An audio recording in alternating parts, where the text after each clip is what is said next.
স্মরণ করুন ওই সময়কে যখন আপনি কাদা মাটি থেকে পাখির আকৃতি আপনি বানাইতেন, বানানোর পর এটার মধ্যে আপনি ফু দিতেন। ফু দেওয়ার পর ওই কাদা মাটির আকৃতি যেটা আপনি পাখির রূপ দিয়েছিলেন, এটার মধ্যে ফু দেওয়ার পর আমি আল্লাহর হুকুমে বাস্তব পাখির মতো উড়া শুরু করে দেয়। ঈসা নবী কাদা মাটি দিয়ে পাখির আকৃতির মতো বানানোর পর এটার মধ্যে ফু দিতেন। আল্লাহ বলেন আমার হুকুমে এটা করতেন আপনি, বাকি আপনি ফু দেওয়ার পর তখন তাকায় দেখতেন বাস্তব পাখি যেইভাবে উঠতেছে, আমি আল্লাহর হুকুমে আপনার কাদা মাটি দ্বারা বানানো ওই পাখিটাও বাস্তব পাখির মতো আমি আল্লাহর হুকুমে হয়ে যায়। মনে পড়েনি আপনার যে নিয়ামতটা দিছি আমি? ঈসা নবীরে কিয়ামতের মাঠে বলবেন। এখন এই জায়গায় একটা মাসালা, আপনারা আবার কিন্তু পাখিটাকে আইকেন না, এটা ওই শরীয়তে বৈধ, এই শরীয়তে না। এটা ওই শরীয়তে বৈধ, এখন আর এটা কিন্তু বৈধ না যে আপনি একটা রূপ দিবেন কোনো কিছু আকৃতি বইরা, এটা কিন্তু ঠিক না।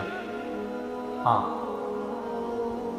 ওয়াইদ তাখলুকু মিনাত তিনি কাহাইআতিত তায়রি বিইজনি ফাতানফুখু ফিহা ফাতাকুনু তায়রাম বিইজনি ওয়া তুবরিউল আকমাহা ওয়াল জন্মান্ধ, একদম জন্ম থেকে অন্ধ মনে করেন, এই জায়গা থেকে এই জায়গার পুরো চোখটা লাগা রয়েছে। কথার কথা, এমন চোখ, যেই চোখ এইভাবে লাগা যে চোখ দিয়ে দেখার কোনো সম্ভাবনা কখনো নাই।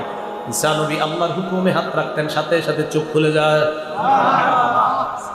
এটা ওনার মুজিজা ছিল। ওয়াল আবরাসা বিইজনি, কুষ্ঠরোগী পুরা শরীরটা পচে যাওয়ার অবস্থা, এবং কুষ্ঠরোগীর শরীরে ঈসা নবী হাত রাখতেন। হাত রাখার পর আল্লাহর নামে হাত রাখতেন, সাথে সাথে কুষ্ঠ রোগীকে আল্লাহ ভালো করে দিতেন। এগুলা বলার পর আল্লাহ বলেন আরো মনে করেন তো, ওয়াইজ তুখরিজুল মাউতা বিইজনি, আপনি কবর থেকে মরা মানুষকে আমার হুকুমে জিন্দা করতে পারতেন। এটা কিভাবে? কানা ঈসা আলাইহিস সালাতু ওয়াস সালাম ইদা আরাদা আইয়ুখরিজা আহাদান মিনাল কবরি ইউসাল্লি রাকআতাইন। ঈসা আলাইহিস সালাতু ওয়াস সালাম কাউকে যখন কবর থেকে বের করার ইচ্ছা করতেন, অন্যরা দেখতে চাইতো, দেখিত কবর থেকে মৃতকে বের করে দেখাও, তিনি 2 রাকাত নামাজ পড়তেন। পড়ার পর আল্লাহর কাছে তিনি দোয়া করতেন। দোয়া করার সাথে সাথে আল্লাহ কবরের অনেক আগে মারা যাওয়া মানুষটাকেও আল্লাহ নিজ হুকুমে, আল্লাহ নিজের হুকুমে, নিজের কুদরতে, শুধু ঈসা নবী দোয়া করতেন, আল্লাহ কবরের ওই মানুষটা বের করে দেখায় দিতেন। অনেক আগে মারা গেছে, আয়েশার সামনে দাঁড়ায় দিত, কথা বলতো, আবার কবরে চলে যেত। ঈসা নবীর আল্লাহ কিয়ামতের মাঠে বলবেন মনে পড়েনি এগুলো যে আপনারা দিছি আমি?